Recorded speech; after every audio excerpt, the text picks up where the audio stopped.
কিন্তু আমার বাজানদেরকে অনুরোধ করব, আপনার কবরে আপনি যাবেন, আমার কবরে আমি যাব, আমার কবরের প্রশ্নের উত্তর আমি দেব, আপনার কবরের প্রশ্নের উত্তর আপনি দিবেন।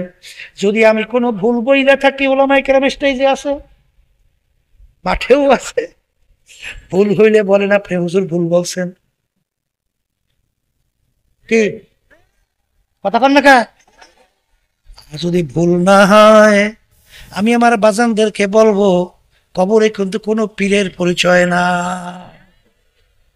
কোনো দলের পরিচয় নাই, কোনো বংশের পরিচয় নাই, কোনো পদের পরিচয় নাই। কেউ যদি পরিচয় দাও আমি চরমনের মুরিদ, যথেষ্ট, আর লাগবে না। কি মাপ পাইবেন না? কি চরমনের কথা কই মাপ পাইবেন না? পাবেন, পাবেন, কোনোদিন সম্ভব না। যদি কেউ বলে আমি ফুরফুর, আমি জৈনপুর, আমি রাজার বারাক, আমি দেওয়ানবাগ, আমি মাইজ ভান্ডার, আমি সুরেশ্বর, আমি চন্দ্রপাড়া, আমি আমি আওয়ামী লীগের লোক, আমি বিএনপির লোক, আমি জাতীয় পার্টির লোক, আমি অমুক বংশের লোক, কবরের যাত্রীরা কবরে প্রশ্ন কয়টা? মুখ খুলে বলেন, কয় প্রশ্ন? এক নম্বর প্রশ্ন মুখস্থ রেখে যাইয়েন, মান রব্বুকা। দুই নম্বর ওয়ামা দীনুকা। তিন নম্বর ওয়ামান নাবিয়ুকা। এই তিন প্রশ্নের মধ্যে কোথাও কি পাইলেন তুমি চরমনাইল কিনা, সারসিনা, মাঝভান্ডার, সুরেশ্বর, রাজারবাগ, দেওয়ানবাগ পাইছেন? হ্যাঁ, তিন প্রশ্নের মধ্যে নাই, নাই, নাই, নাই। পীরের জন্য প্রশ্ন তিনটা, মুরিদের জন্য প্রশ্ন তিনটা, আলেমের জন্য প্রশ্ন তিনটা, রাস্তার ফকিরের জন্য প্রশ্ন তিনটা। কথা ভুল না ঠিক? হে কবরের যাত্রীরা, যদি কোনো পীরের পরিচয়, কোনো বংশের পরিচয় কবরে যদি চলতো বাজান, আল্লাহ রাসূল সাল্লাল্লাহু আলাইহি ওয়াসাল্লাম দুনিয়ায় থাকা অবস্থায় তার কলিজার টুকরা সন্তান ফাতেমা রাদিয়াল্লাহু তাআলা আনহা তাকে দুনিয়া থাকা অবস্থায় ইঙ্গিত করে বলছিলেন, ইয়া ফাতেমা তু আনকিজি নাফসাকি মিনান নার, ও ফাতেমা রে, দুনিয়ায় থাকা অবস্থায় নিজে আমল করো, জাহান্নামের আগুন থেকে বাঁচো। ও ফাতেমা, এরপরে অন্ধকার কবরে যাইয়া শো। ফাতেমা যদি কবরে এই পরিচয় দাও, আল্লাহ রাসূল বলেন, ফাতেমা রে, এই পরিচয় কবরে কোনো কাজ হবে না। এ কবরের যাত্রীরা, আল্লাহ রাসূল সাল্লাল্লাহু আলাইহি ওয়াসাল্লাম যদি তার মেয়ের ব্যাপারে কবরে কোনো নাজাতের গ্যারান্টি দিতে না পারে, এমন কোন বাবা আছে, এমন কোন পীর আছে, এমন কোন উস্তাদ আছে, এমন কোন উস্তাদদের উস্তাদ আছে, সে তোমাকে আমাকে নাজাত করে জান্নাতের ব্যবস্থা করতে পারবে? জোরে বলো পারবে? হ্যাঁ, জোরে মুখ খুলে বলো পারবে, পারবে। যদি নাই পারে আমার বাজানদেরকে বলবো, বাজান ভালো কইরা বোঝো, আমি ভাত খাইলে আমার পেট ভরে, বাজান আমার পীর ভাত খাইলে আমার পেট কিন্তু ভরে না। কি ভরে? এই আমি যদি ভাত খাই আপনার পেট ভরে?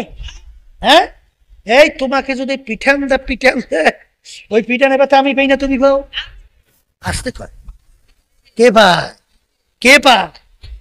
তোমার কবরে তুমি যাবা, আমার কবরে আমি যাব, তোমার কবরের প্রশ্নের উত্তর তুমি দিবা, আমার কবরের প্রশ্নের উত্তর আমি দেব। আজান এই কথা এত গুরুত্ব দিয়ে কেন বলি? ভালো কইরা বোঝো, দুনিয়ার ভিতরে এমন কোনো কিতাব নাই, এমন কোনো বই নাই, এমন কোনো দার্শনিক নাই, এমন কোনো বৈজ্ঞানিক নাই, এমন কোনো ডাক্তার নাই, এমন কোনো বুদ্ধিমান কেউ নাই যে বলবে আমার লেখনীতে কোনো ভুল নাই, আমার আবিষ্কারে কোনো ভুল নাই। পারছে বলতে? যেরকম বলতে পারছে? হ্যাঁ, বলতে পারছে। একমাত্র একটাই কিতাব দুনিয়ার মধ্যে যার শুরুতে লেখা আছে যালিকাল কিতাব লা রাইবা ফীহি। এই যে কিতাব দেখো, এই কিতাবের ভিতরে ভুল সন্দেহ বলতে কিছু নাই। এই কবরের যাত্রীরা এই বুঝার শক্তি, চিন্তা করার শক্তি, এই যে বুঝবার শক্তি কিন্তু আমার মালিক মানুষকে দান করছে। তাদেরকে এইটা গরুটাই বুঝবে, ছাগলটাই বুঝবে। এই গরু খুব আদর করি আমরা, ফালি না? হ্যাঁ, মালিক সুন্দর গাছও নিয়ে আসছে, খুব দামি একটা চারা বিদেশ থেকে সংগ্রহ করছে, কষ্ট হয়েছে কম। মায়ার চারা না, মায়ার না, লাগাইছে, লাগাইয়া গরুকে বুঝায়, গরু তোরা আমি আদর করি, আর তোরে ভালো ভালো খাদ্য যা লাগে সবই দেব, কিন্তু গরু আমি এই গাছটা খুব কষ্ট করে সংগ্রহ করছি, আর আমার কাছে ওটা খুব খুব মায়া, এইটা কিন্তু তুই খাইস টেস না, এইটা বুঝে একটু যে গরুরে ছাড়িয়ে দেবে। গরুর সামনে যদি ওই গাছ পড়ে, আম গাছ, ও তো না খাই এই পাশ দিয়া যাবে, যাবে যাবে, প্রথম জিপেটা বাড়ি করিয়ে একটা ফেস দেবে, কারণ ওই বুঝ আল্লাহ গরুর মধ্যে দেয় নাই, এই বুঝ আল্লাহ দান করছে মানুষের মধ্যে। এ মানুষ, তোমার ভিতরে এই বুঝ ব্যবস্থা থাকার পরেও যদি তুমি না বোঝো, না ইমান মজবুত করো, কোরআন এবং হাদিস অনুযায়ী না চলো, তাইলে নিজের কপাল নিজে পড়তেছো, নিজে পড়ছো। এই কথা ঠিক না? ঠিক মনে করছেন আমরা হুজুররা কিছু বুঝি না, বাজান দুনিয়া কিন্তু শান্তির জায়গা না। এই যে দেখেন, কে কখন কোন সময় কিভাবে যাবে তোমারও জানা নাই, আমারও কিন্তু জানা নাই।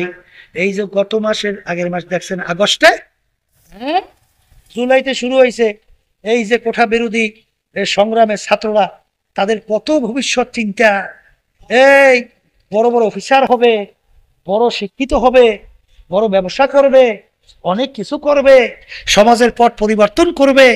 শত শত ছেলে মেধাবী মেধাবী পাখির মতো গুলি করে ওদেরকে রাস্তায় লুটে ফেললো।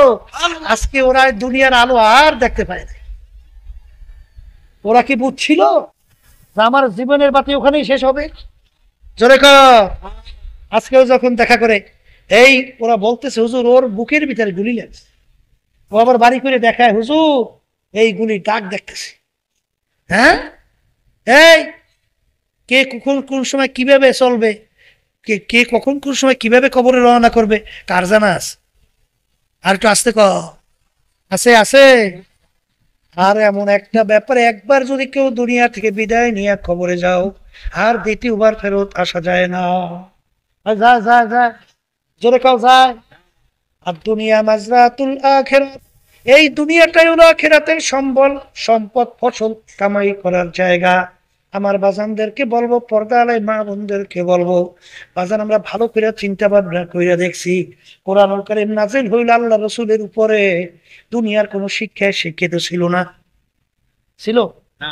নিজে দস্তখত করতে জানতো, সাইন করতে জানতো,